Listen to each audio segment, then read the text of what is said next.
New at 5, the Catoosa Chamber of Commerce held their annual State of the State at the Tulsa Port of Catoosa today. Lots to say. Yes, there you go. They provided updates on legislative priorities, community initiatives, and policies that will affect not only Catoosa, but the state as a whole. Fox 23's Jade Murrow is live at the port with who was there and what they had to say about what's happening out there.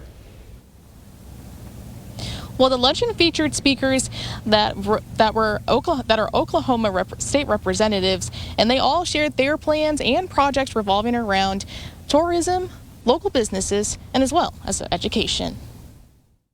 State leaders such as Representative Kyle Hilbert, Representative Derek Hildebrandt, and Senator Ali Seifert are looking into what's happened and what's happening in the city of Catoosa and how legislation might affect the city. Though what was stated does go beyond the city of Catoosa as well. Representative Kyle Hilbert touched on one legislation that was passed out of the House focused on mental health consent decree.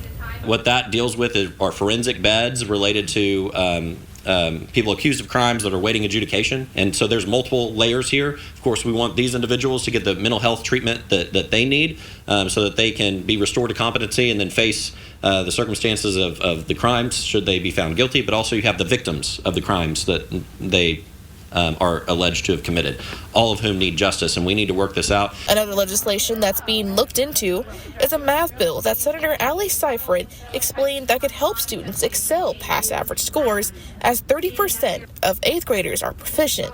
This bill possibly leading to a solid foundation.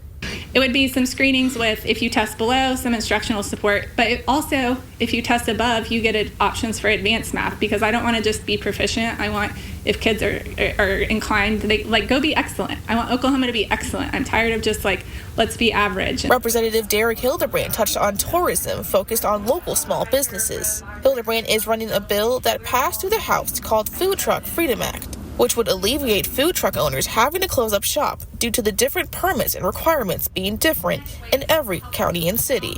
It's model legislation. It's been applied to a few different states that will streamline that and have one state licensure to allow food trucks to operate freely in the state with oversight from cities and that sort of thing, supported by OMAL, supported by the Department of Health. But I really think it's going to be great for our city if this passes. As there was a lot more shared at the State of the State port in Catoosa, all state representatives say having these meets is a way to shape Oklahoma to be great.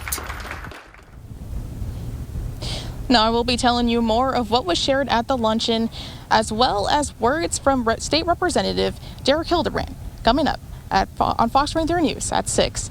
Live in Catoosa, covering news that matters. I'm Jade Murrow, Fox 23 News. For more information on the Tulsa Port of Catoosa and the Chamber of Commerce, we have links in this story on fox23.com.